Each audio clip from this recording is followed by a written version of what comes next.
Hello? Okay, good. All right, welcome to Anderson Ranch and our summer faculty lecture series. My name is Joanne Sangwon Lee, studio coordinator of ceramics. I'm thrilled that we'll be hearing from both Kelly Witmer and Sarah Tortora tonight. I want to welcome our virtual participants watching tonight, as well as our board of trustees and national council. Thank you for your support. Before we begin, please take a moment to silence your phones. I will also, let's silence our phones.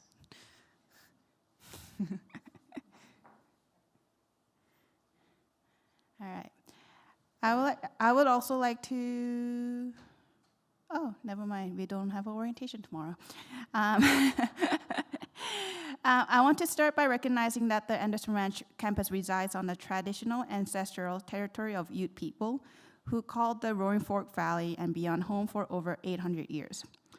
Through our missions to promote a wide range of arts, cultures, and voices, we commit to partner with and honor the indigenous ancestors and residents of this sacred land where we learn, work, and create. Tonight's program will consist of 2 faculty lectures followed by Q&A. First, it's a pleasure to introduce Kelly Witmer.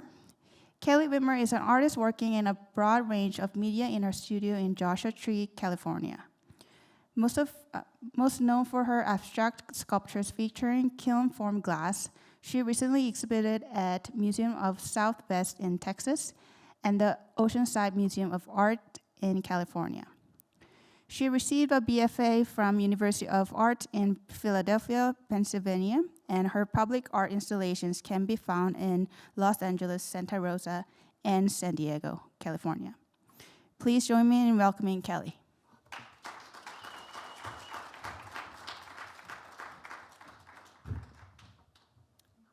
Hi, thanks a lot. I'm really excited to be back here, and we had a great class last year, and I got a crazy group. They're making so much amazing stuff in 2 days. It's blowing me away. So this is me at home with my dog Nugget and some of my work.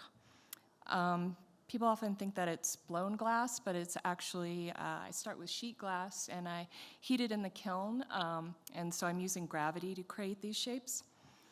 I can't even read my notes, pardon me.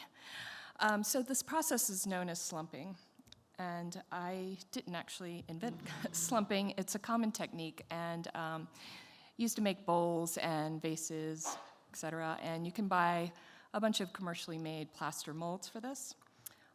So I started thinking about making my own molds and all the possibilities, and then it occurred to me, like, well, why not keep the mold as part of the piece? Why not make the mold the star? So I've got a video here to kind of give you an idea. Oh, there we go. So this gives you an idea of how it's done. I prop them up on these stilts in the kiln, and as you can see, like, some pieces come out great, but in the same firing, this other piece just melted all the way to the floor and broke. So there's a lot of experimentation and a lot of failure, a lot of broken glass and tears. So I started doing it with sheets of steel so that I could go larger, because the ceramic would get like really heavy and fragile to do bigger stuff. And I started this process just because I wanted to make a light for my ceiling. And once I did that, I thought, oh, well, what if I put it on the wall? And that really clicked for me, because I was really more used to thinking in 2D. I never thought of myself as a sculptor, and I still don't. I got like a C in 3D in art school, and I was a photography major. I went to University of the Arts in Philadelphia, and after school, I moved out to California, really just to go somewhere warm. And because I no longer had a dark room, I started painting. And I got this idea to paint the work of Cindy Sherman, but insert my own face in them, kind of like a carnival cutout. And I like this bizarre concept of a self-portrait of a self-portrait. It's a little meta. And she was exploring themes around representation and identity, and these were ideas that I was also interested in. And she had been one of my idols, studying photography. And by inserting myself in her work, it was kind of the ultimate fandom. And I was thinking about celebrity worship, especially within the art world. And so I started expanding into other artists like Jeff Koons, and the self-portrait as Bruce Nauman as a fountain. And when I made this self-portrait as Janine Antoni coddling herself, I was kind of being silly, but it also held a lot of meaning for me because I was struggling at the time with infertility. And when the infertility treatments failed, I discovered that I had a bad case of endometriosis, and it sounds like a bad cold, but it was, when I finally had surgery to remove it, there was way too much damage, and I had to let go of the idea of having children, like in any traditional sense. So I always thought that I'd be a mother. I was an only child, latchkey kid, and so I just, I wanted to have a big family. So I got chickens and goats instead. I had stopped painting for a while, because it was kind of a dark time. I was feeling lost, and I moved out to Joshua Tree where I had the space to do dumb stuff like raise farm animals. I had no idea. And I doubled down and got donkeys too. So I started painting again, and I began a daily practice of making watercolors, and it was kind of a therapy and a diary, and it started out convenience because they were small and portable, because I was going back and forth between LA and Joshua Tree, being an Airbnb host, and the watercolors were small and easily portable. And then I got an old kiln through a trade, and I started experimenting with ceramics. And first I was making some dishes, and then I was making these tiles that I would mount onto wood panels. And once I started doing the glass, I kind of went through that first so you would understand how I do it. And so once I started doing that, it was just really, I was making simple forms and really just kind of trying to figure out what I could do with the glass. And this was a commission that I got from an interior designer. And that led to other commissions like this one. And the designers would come to me and they just want something really big, we need to fill a room. So that's what got me experimenting with steel. And at this point, I had gotten a big-ass kiln. I'm sorry, I got a big glass kiln. And it is also a big-ass kiln, but so I could fire something over 3 feet long, but ceramic pieces would either be too heavy. So I don't love doing commissions because it feels kind of unnatural trying to be creative under someone else's direction, but I always learn something because I'm usually trying something new and that I might not have otherwise, and it pays the bills, so that's good. And steel opened up so many possibilities for me because not only could I just go larger, but I could weld pieces together and just go off in different directions. This piece on the left is like 7 feet tall, and it's over 20 pieces that all fits together. I made that so I could fit in my car. So then I started cutting up cars, and I met a guy down the road from me that he had over 500 vintage cars just hoarded on his property. So I talked him into selling me a 1959 Jaguar that was just too far gone to rehabilitate. They had already taken the motor out of it and stuff. So the two front fenders are on the left, and then that's the hood on the right. And I couldn't fit these pieces in my kiln, so I cut it out with a plasma cutter and then made steel inserts that I could put in later. And this was all for a show at the San Diego airport last year, and I was dwelling on the historical symbolism of cars, because they used to be a real form of personal expression. And I'm just really blown away by the beauty and the design of vintage cars. They just get more and more bland every year. And I also was thinking about how much time we spend in our cars, and they kind of become an extension of our bodies. At least, have lived in LA for a while, so but they witness so much of our lives too, and there's just millions of them being scrapped for metal every year, and it just kind of freaks me out. This is me working on that big wall piece. This was taken by Evan here at the ranch. She was passing through Joshua Tree and stopped to visit my studio. And it's hard to plot out something that big when you're just laying on the ground because you can't picture what it's going to look like. So I was using the scrap wood and then got up on my roof to take photos so that I could send them to the curator. And this is the roof of the car. I cut big holes in the front and fired them with glass, and then used the hinges, the actual hinges of the car, to attach them so it's like a functioning cabinet.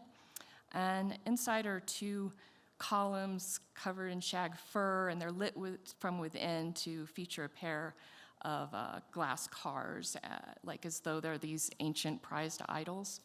And they're actually Avon perfume bottles from the 70s. And I was just imagining this cabinet in a dystopian future where the bottles are holding like some of the last remaining gas fuel after we've gotten rid of all the internal combustion engines. But the safety protocol at the airport was pretty strict, so they didn't want any gasoline, so had to just imagine that. So this was for a different show. It's a Volkswagen hood, and I just thought it needed a disco ball, so. And here's some more Volkswagen fenders I made into a sculpture. This is my yard. It's set up with some solar lights so the taillights come on at night, and I can find my way home. So these are from a show last year at the Museum of Southwest in Texas, and in the foreground is an installation of glass footprints. I had learned the process of lost wax glass casting, and I thought, this seems way too complicated. There's a lot of steps, and everybody said, well, you have to use plaster, you can't use ceramic, but I was just like, I'm gonna try it anyway. So I just made I made molds, just pressing my feet into clay, and it worked. This was also in the previous photo. I call it the recycled tears fountain because the water flows out and then it comes back up in a pump to just keep going. Here's more images from the show. In between the cars, I was working on this series of ceramic and glass pieces that I called talismans. And you can see they've gotten a lot more complicated and more expressive. And I noticed that they started to gradually hint at a figure, which wasn't my intention originally, but as I saw them emerge, I just went with it.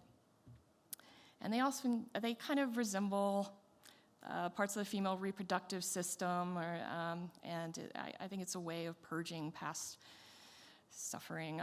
There's a quote from Louise Bourgeois where she said, art is restoration. The idea is to repair the damages that are inflicted in life. And it's remarkably effective. I mean, hardly a day goes by that I don't think to myself, like, thank God I didn't have kids. Because, and bless you parents, we need you, but I don't have to go to soccer games or save for college tuition. I just get to blow my money on glass and old cars and shoes. Anyway, this is more of the show. I was excited to show some of my paintings alongside my sculptures. I was working with different inks and dyes, using them on unprimed canvas so I could get similar effects as watercolor on paper. This one's called a hysterosalpingogram, which is a procedure where they force dye into the uterus to see if the fallopian tubes are blocked, which is surprisingly painful. And as a sidebar, I just read that they're working to change the root word hysteria and take it out of the medical procedures involving the uterus, so progress. If you can see, the paintings really influence the sculptures and vice versa. It's kind of hard when you get people know you as making sculptures, so they kind of put you in a box. And my favorite artists are those who refuse to be defined by one medium. Like Louise Bourgeois, she's someone who also used her work to transform her personal traumas. And, another artist I'm really inspired by is Merritt Oppenheim. I was in New York at MoMA a couple years ago and visiting a friend who worked there. And her retrospective was up, and I thought, oh, I'll breeze through and see a fur teacup, but I was just in there for hours. It was just, her work's incredible. I don't think I could have made this one on the right without seeing Nancy Grossman's work. I saw one of her leather heads at the LA County Museum of Art, and I was just like, what is this? She calls them self-portraits, and but I mean, I think all art is in some form or another. I started incorporating various forms of chains after Roe versus Wade was overturned, because I have a lot of complicated feelings around that, which is like, I was the result of an unplanned pregnancy while my parents were in college, and then Roe versus Wade was passed a few years later, which they never said so, but I'm guessing that was a real bummer for my parents, timing-wise. Anyway, I'm interested in all the different and like even opposing things that chains can represent. It's like decoration or protection, oppression. I've also started using the Japanese technique of kintsugi, using metal leaf to repair the ceramic when I have mishaps, and I have a lot of mishaps. But it's sort of a bastardized, easier version of kintsugi, but I really love the sentiment of embracing imperfection and finding beauty in breakage. And yeah, there's more of those.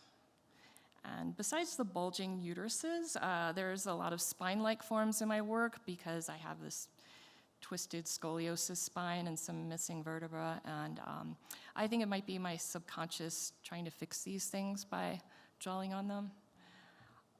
This is one of my favorite pieces I've done. I took a class to learn tufting, and so I started going crazy making all these tapestries, and I wanted to combine them with the glass, but I thought, oh, it'd be so frustrating to have this thing that you want to touch behind glass. So I thought, wouldn't it be cool if I had a robotic hand touching it behind the glass?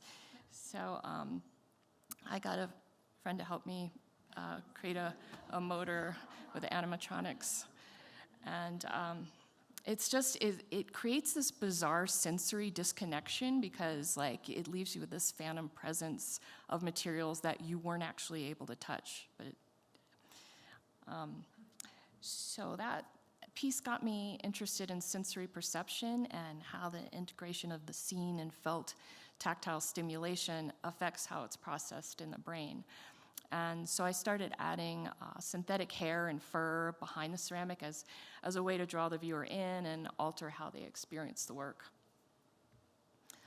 I've also been sketching archaeological masks from around the world and blending them together, and I translate those drawings into clay, and they kind of morph as I go along, adding the glaze and glass and fur. And so I'm sifting through history books and museum collections. I'm fascinated by the earliest depictions of humanity, especially these abstracted fertility symbols. Historians think this may have been just a way to streamline production, but I think it's really interesting how you can communicate the human form with just such a simple shape. And I'm just adding my take on humanity's oldest impulse, which is just to represent ourselves and leave traces of our existence. And, you know, even though we have carbon dating and have a rough idea when these things were made, we can still only guess about the motivations and the lives of the people who made them. And I'm just trying to distill what I feel when I'm studying these works, which is just like the basic feelings of being human. And I'm fascinated by these ancient works, and I want to know the stories behind them, but at the same time, I kind of enjoy not knowing. And I don't know why I'm compelled to make the work I do, but then I don't think I really need to. Another famous quote by Francis Bacon is, "The job of the artist is always to deepen the mystery." And so I just aim to kind of repackage my sense of wonder and pass it on to whomever is drawn to the things that I make. So.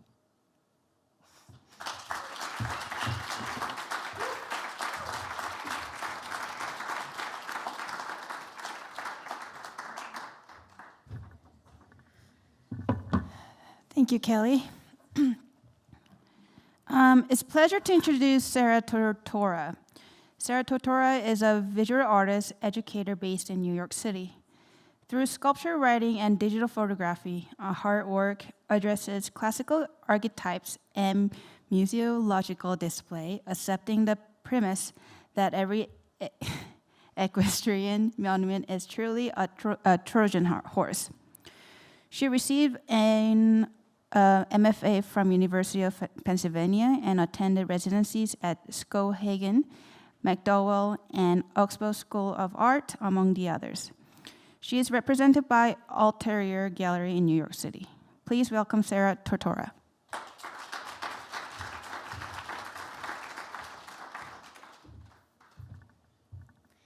Thank you, everybody. Thank you for the introduction. Thank you, Kelly, for your talk. Thank you, Anderson Ranch, for inviting me back. This is my third time here, and it is always incredible and invigorating. I started with this slide both in my class presentation for our mixed media concrete class and just for my artist talk, because I think if you kind of zoom in or focus on the poetics of the image, it kind of encapsulates everything. Like, this is my art, this image is my artist statement. It's a sculpture. There's a romanticism of material and time and transformation of material and earnestness, the way that the rock meets the concrete wall up to that very small stone at the top center, the way that the rock was, possibly processed to become the concrete, and there's a directness to the stacking of the rocks, and then a deliberateness to those breezeway blocks, the floral design, a sense of pleasure, etc. So I'm starting with grad school work here. And this is from about 12 to 15 years ago. I always have had this sort of minimal impulse, I'll say lowercase m, minimal impulse, working abstractly, minimally, thinking about museum display. These are kind of the scale of oversized furniture, in a sense, in the way that they may relate to a body. I think about the relationship between sculpture and language, sculpture and pedestal being like a subject and a predicate, like a grammar and a syntax, a battle cry, a mating call, a wail, etc., that there's a kind of voice behind there. And again, the piece on the left is titled Redress, and that was about 6 feet tall by 2 feet by 2 feet, and it's wood and steel, and it's sort of like it relates to one's body like an ATM machine or a kiosk, and the steel at one point was quite shiny, so you could vaguely see your reflection in it. My color choice, there's a lot of color in my earlier work, and the color choices were always related to either something domestic, like a set, grandma's 70s living room, but I also think about the way that museum preparators choose to paint the walls or pedestals a certain color. Like if you go to the Met in the ancient Roman wing, there's this coral color all over everything. And this is in a museum in Rome, and there's these green, this particular color green is just very striking, and perhaps in relationship to the other infrastructure, it was the right balance, but it's I'm interested how that decision was made. And also the encoding of directives of public space, the colors of dumpsters, of stanchions, of caution signs, paint in the road, etc., like OSHA coding of colors. And then the next few images are from a body of work I had titled Fickle Ground. And I had meant in my little intro bio, it was mentioned, I think that every equestrian monument is a Trojan horse. Thinking about recreating these sort of classical monuments, which have this hyper specificity of place, person, event, site, etc. Like a monument is always hyper local to where it's placed, but kind of stripping all of that specificity away so that only the severe logic remains, and they're very harsh and alien, and they become these like portable ideologies in a sense, like a pin the tail on the monument sort of thing, pin the ideology on the monument. So there were a lot of works based on classical architectural structures, but stripping them of their reference, like a stele, a frieze, a column.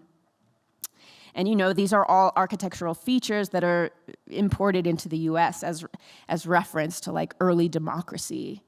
But every equestrian monument is a Trojan horse. And this was a piece titled Foe, F-O-E, and I was thinking of it like a column in disguise, like a Doric column and a ghillie suit had a baby, and it's my sculpture. And the white part of that piece is painted a similar color as the wall. I'm thinking about how these values or ideologies can be hiding in plain sight or encoded in architecture that we pass by every day.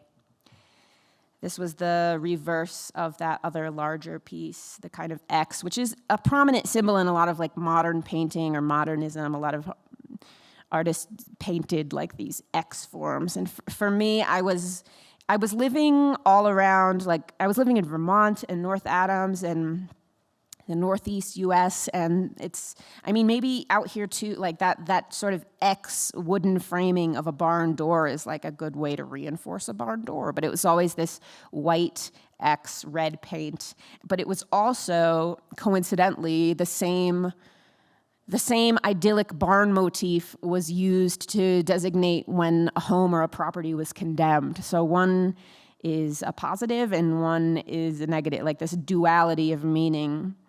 And I think, the colors too, I was making this work, I think, in 2016. The first term of our current president. And I was working in Tennessee. It was around the time that I think like Bree Newsom ripped the Confederate flag down. So I was like working through this X image. But similarly, X marks the spot, but it's also an absence, a place where you should not be. And similarly, I think, I had mentioned these ideologies in disguise. Something, these are like a sort of conceptual reference point, but the fasces is a symbol that is a bundle of sticks with an axe sticking out, a bundle of sticks tied together with an axe sticking out. And it was the image all the way on the left is an ancient Roman coin, and these magistrates are carrying these fasces, and it's to symbolize military power and might, and we can cut your head off anytime. And then similarly, that was imported by the little middle image, the National Fascist Party of Italy. We used the same, that's like what that symbol became known for. But then this image all the way on the right is in the US House of Representatives. And you can see, like, there's so many public government buildings that have this same symbol. And it's like, can we please find new imagery? But it's like, it's there, it's insidious, it's trying to call back to that ancient time of power, but it's more empire. Bless you. This sculpture is titled Atlas. It's about, this might be my height, like 5 or 6 feet tall by 42 inches wide and deep. And I was thinking about interpreting the individual myth of Atlas holding up the earth as a sort of collective burden. And also I'm Italian, by the way, so I got all my Italian references. Also, these were images that I took in Rome a couple of years ago. There's this funny concept called an umbrel, which is, it's like little man. That's the image on the right, and it's a folk term. It's like older men who go and supervise the construction sites. And they always have their hands behind their back, and they're like, what's going on there? And that's me. But it's so fascinating because it's like you're in the city or you're in so many places in the US and they hide the construction or they put tarps up and it's like, you're not supposed to look here, like don't steal our copper. But there, it's like you have a beautiful window. They're archaeologists as much as they're construction workers. So they had like a chip brush and they were brushing off all this dust and pulling out potential artifacts.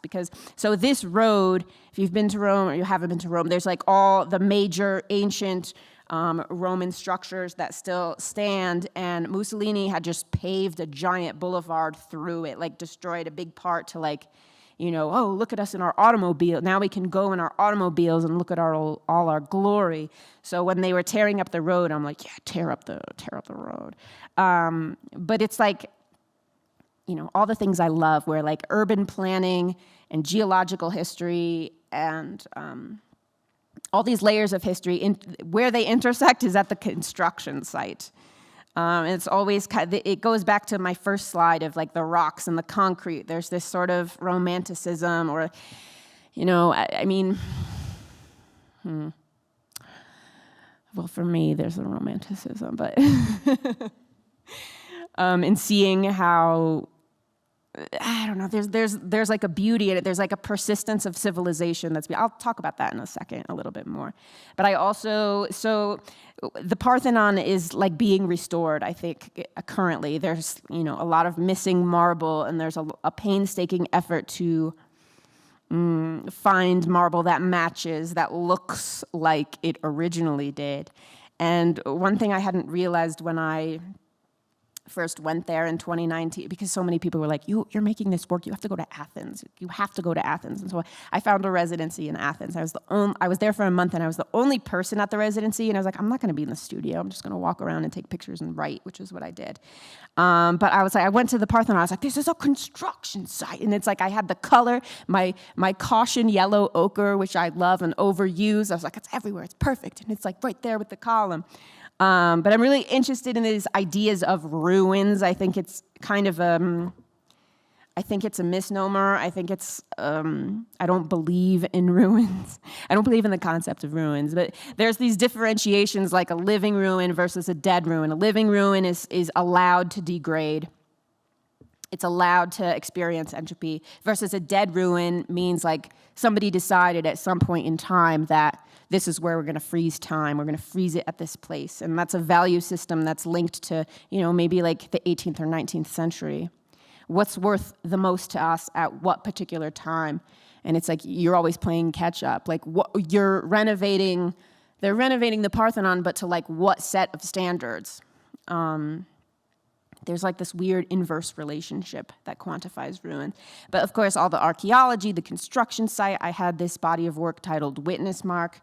I was interested in representations of geological time in the diagrams in museums, the scale of both. The piece on the left is 5 feet tall by about 3 feet in diameter at the widest point.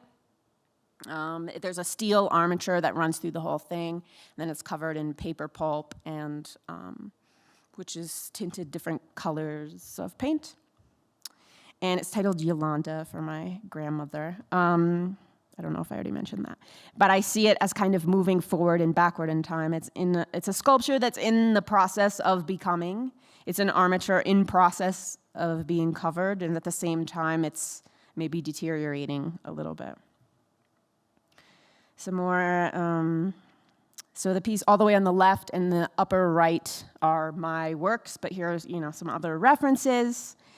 The piece on the left I saw as a kind of calendar, and thinking about the middle reference image of how we measure or try to describe visually all of the layers of geological history on the planet. And it's like this cartoonish diagram, but of course, like how else can we do it? And how does a natural history museum convey time passing when you can walk 1 million years in 100 feet? And with the bottom, the asteroid hitting Earth, and then God poking Adam in the Sistine Chapel, I see those two images as equal or ontologically equal. They're the same thing. Because, and I was talking to people about this today, there was a few years ago, I got like really fixated on the extinction event of the dinosaurs, which, there was this meteor asteroid that 65 billion years ago hit, it was like 6.5 miles wide, and it hit off the coast of the Yucatan. And there's nothing really to see there, but there's gravity anomalies because it compressed the rock and it made it so dense that gravity pulls a little bit more. But the only reason that us mammals rose to prominence is because because our early mammalian ancestors were able to burrow underground and eat nuts or whatever, and or whatever we ate back then, and whatever they ate back then. And so mammals rose to prominence through this asteroid, this heavenly asteroid, and it's the same thing. This piece is titled Geode. It's about 6 feet tall, and it's it's a natural formation that's all ready for its institutionalized display. It's folded at a 90-degree angle, already anticipating its presentation, and that's it's plaster. There's some of that, if you're in my class, stucco putty. There's some, and just fragments of wood that are like a lot of offcuts that then like kind of puzzled into place and inset, and then that little gem is resin cast. And then the next series of work, I was thinking a lot about spirals, braids, the Ouroboros, cyclical time. And after my month in Athens, where I was like, I can't be in a studio right now. All I did was walk, and I like circled the Acropolis and would just do these, I would like spiral all over the city. And it was a strange meditative practice, but I was like, oh, well, the Minotaur was in a labyrinth. It just became this perfect analogy for me. So if you don't, I'm going to tell an extremely abbreviated version of the myth of the Minotaur. Minotaur is a half man, half bull, sent by Poseidon as punishment for, some hubris probably. King Minos of Crete had the beast trapped in a complex labyrinth that was built by Daedalus. And he also had beef with Athens. So King Minos demanded a tribute of 7 boys and 7 girls every 9 years to be fed to the Minotaur. And then Theseus of Ship of Theseus fame, who, if you've heard of that kind of thought experiment, the Ship of Theseus, it's basically like, it's a ship that's been constantly repaired to the point that all of its original parts have been replaced. Is it the same ship? It's a good sculptural question. But Theseus, with the help of Ariadne, who had a nice long spool of thread, Ariadne gave him a spool of thread to unravel as he entered the labyrinth so he could find his way out. So he slayed the Minotaur. But that's the story of the Minotaur. But basically, I'm interested in like inhabiting a labyrinth, or like being in a labyrinth, or like our whole lives are really I feel like my life's a labyrinth. But I felt like at this time, walking in circles in Athens, I was like also retracing my steps in my life. It was like I moved out of Vermont and I went back to Philadelphia, where I'd gone to grad. I was like, oh, I gotta like I was having this like moment of needing to retrace my steps of my own life, and so everything kind of unified with this sensation. And this piece is titled Compass, and it's about 7 or 8 feet tall. And I think of it as like a figure hyper compressed inside of a labyrinth, like it's squished in there.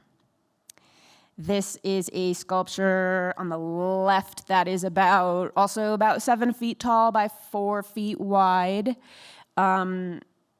And it was a similar sort of wood offcut collage sort of thing, inset into a plaster and graphite frame, which was basically directly inspired by the image on the upper right, which was from Hadrian's library in Athens. And I was really fixated on that image.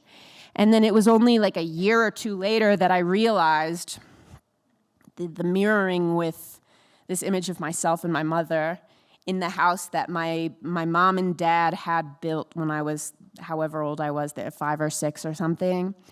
And I remember I was like, oh my God, I think that's when I became a sculptor. It's like walking through this house filled with house wrap. It smelled like glue and wood and curing concrete, and there were no stairs in the house, just these rectangular voids, and it was terrifying.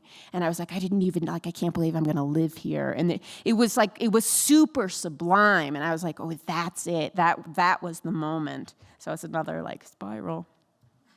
And this piece, which I talked a little bit about in our class because of my impossible physics, the piece on the left, that was like, I don't know, 8 or 9 feet tall by maybe 8 feet wide by maybe 2 feet, 18 inches to 2 feet deep, but it only rests on the wooden sawhorse. And it was real trial and error in action, and it ended up weighing hundreds of pounds. Oops. But this was my sculptural response to not exactly this painting, more about the way this painting was spoken about by various philosophers. So I have a quote from Walter Benjamin, philosopher of mid-20th century, who wrote about this clay painting and described it. And if as I read this to you, you can think about, both. It shows an angel looking as though he's about to move away from something he is fixedly contemplating. His eyes are staring, his mouth is open, his wings are spread. This is how one pictures the angel of history. His face is turned toward the past. Where we perceive a chain of events, he sees one single catastrophe which keeps piling wreckage and hurls it in front of his feet. The angel would like to stay, awaken the dead, and make whole from what has been smashed. But a storm is blowing in from paradise. It has got caught in his wings with such violence that the angel can no longer close them. The storm irresistibly propels him into the future to which his back is turned, while the pile of debris before him grows skyward. The storm is what we call progress. So it's like, this is like historical becoming. History is a construction that serves the present. But my sculptures are really like goofy and playful, but all of this I'm like super, emotional behind everything.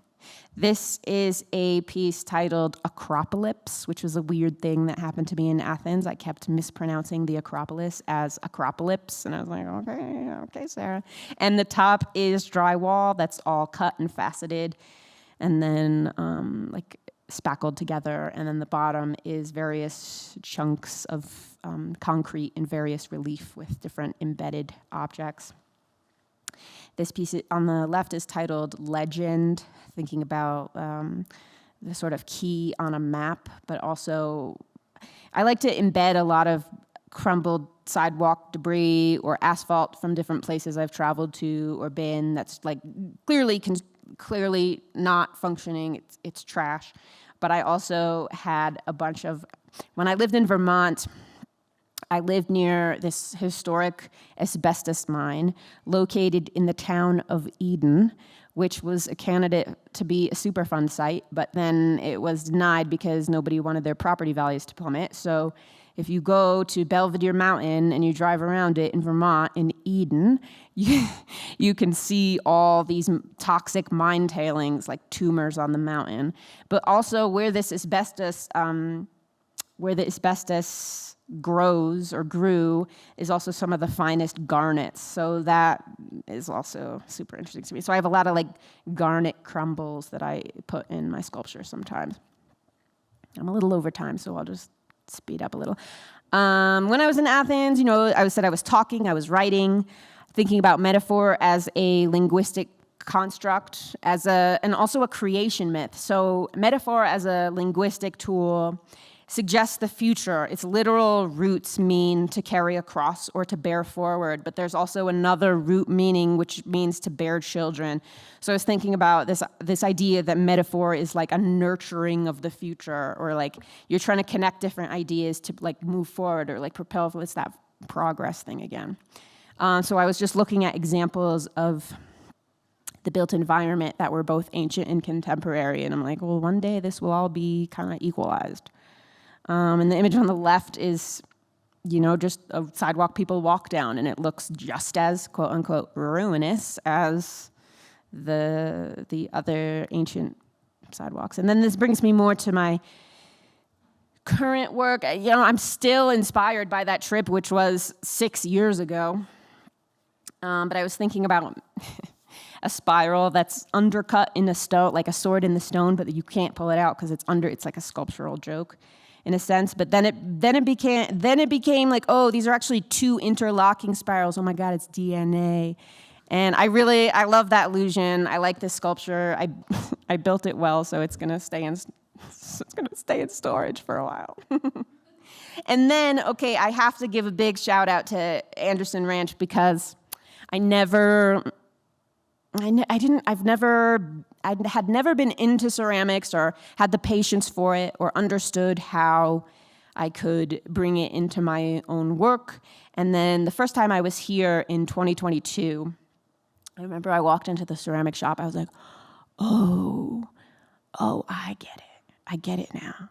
I get why this is, like, there's so many communities everywhere. I get it now. And so I was like, okay, I have to do ceramics now. Just because of the way that shop looks and is laid out and all the amazing work that is there. I was like, oh my God. The kiln building, like what? So I started making these slab-built ceramics, and it's funny because sometimes I would use wood as like a jig against which these slabs would dry. And these are wall pieces. I built some complicated steel rod things that extend into them. I know some people might have issue with this, but I'm not a glaze expert yet, so I do put enamel on them. One day I'll learn, but I'm not gonna forfeit my vision at this moment. I'm gonna make it how I like it. The piece on the left is titled Anchor. The piece on the right is titled Windless.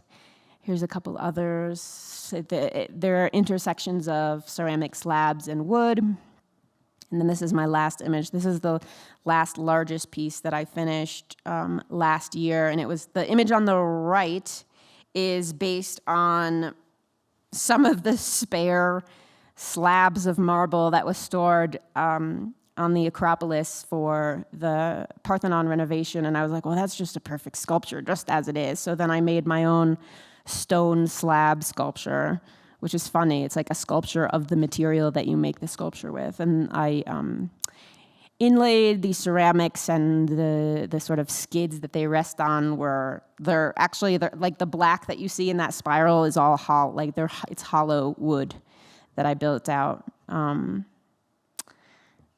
So that's kind of my last large sculpture. So we'll see. And thank you for listening.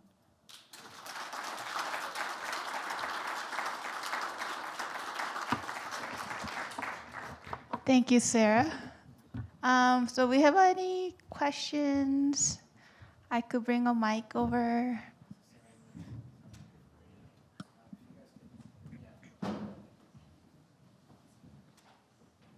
I'll let you folks get settled. I'll turn the lights down too. So. Hey, hi. I wanted to ask both of you, it's me, right here. I wanted to ask both of you about the role of humor in your work, because you both have that aspect crop up here and there. And I'm just curious about that. And maybe just a little bit tie it to working in 3 dimensions, and I don't know, we can expand on that idea.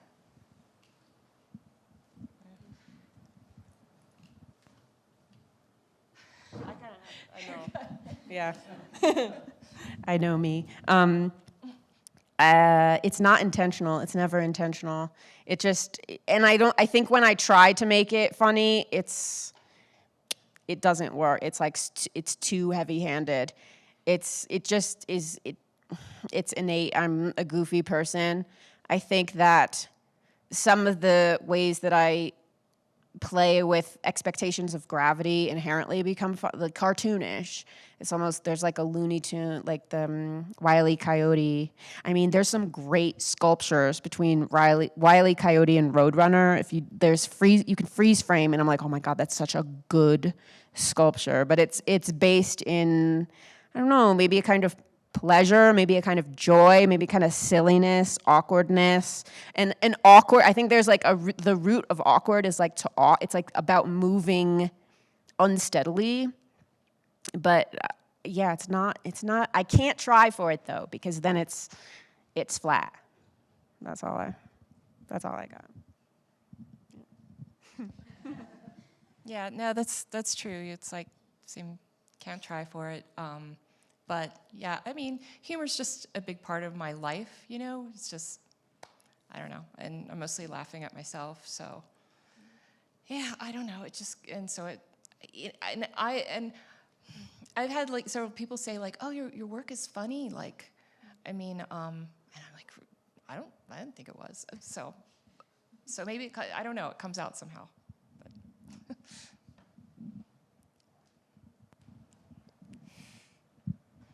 I have a question for you both. Also, thank you for your talks. Do you guys, and this is like a question for both of you, do you guys find yourselves chasing clarity in your work, or do you like find yourselves intentionally preserving ambiguity? Whoa, good question. I'm preserving ambiguity for sure. Like, I'm just like, because I have no clarity. I'm just like, yeah. I'm also not very eloquent, if you haven't noticed, so.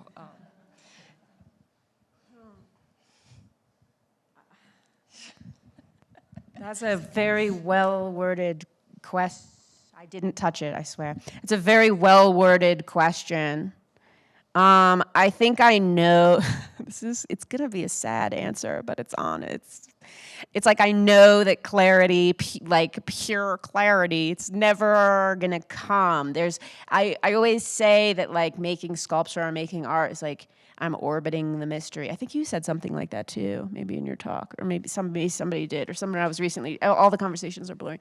But I feel like I'm chasing the mystery, or it's like, I know I'll never get to the core because nobody can get to the core. Nobody knows why we're here.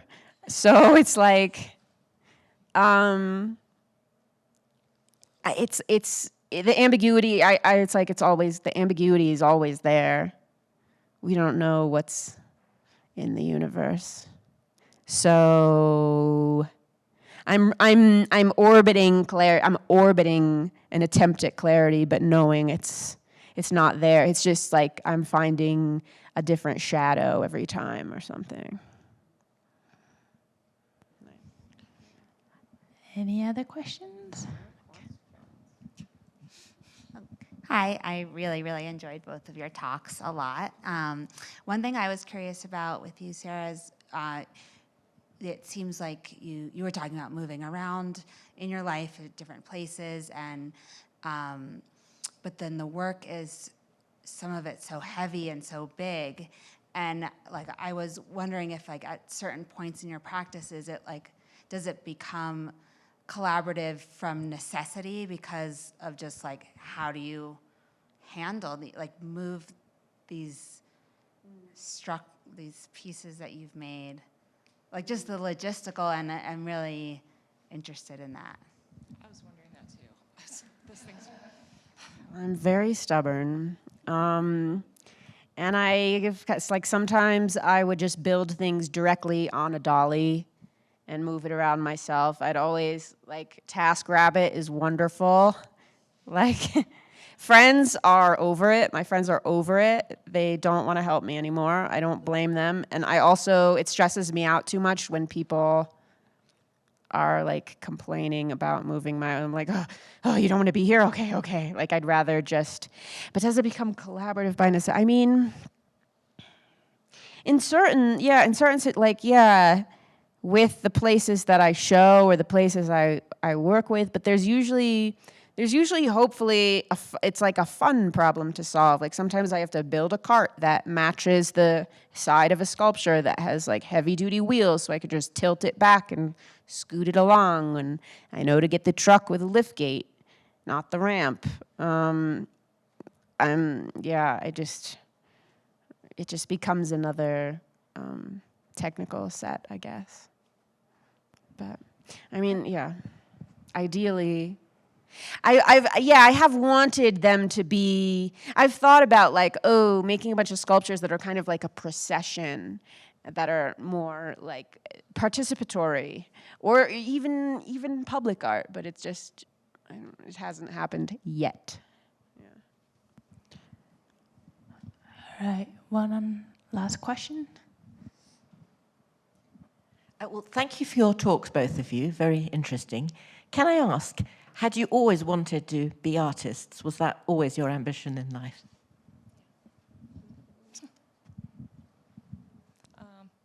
Yeah, that was pretty much. I was like one of those kids, like I remember once when I was in school, like I was the only one who could draw a nose.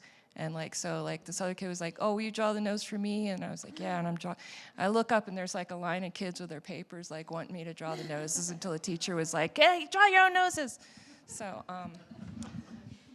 yeah, so I mean, I've done other things throughout the years just to make a living, but I'm now gratefully just doing my thing, so that's.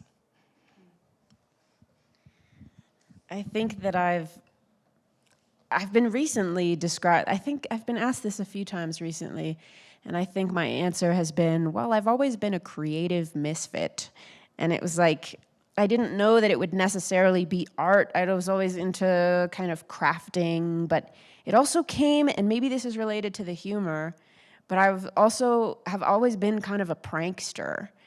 And I think like feeling like a misfit and feeling like a way to get positive attention is like to play prank. Like I would, oh my God, I did weird, in like middle school, I would like paint Slim Jims with whiteout and leave it instead of chalk, or I'd like, fill the teachers, like when they had the overhead projector, I would like fill it with dish soap. And so I would just like it's awful, but it was like, it's harmless. But those are like those are like weird little sculptural gestures. And it was like, I got attention, people laughed, and it sort of evolved into more productive realms of making and communicating. Once I got on power tools, I was like, this is it. Yeah. Great. Thank you, everyone. We'll see you tomorrow.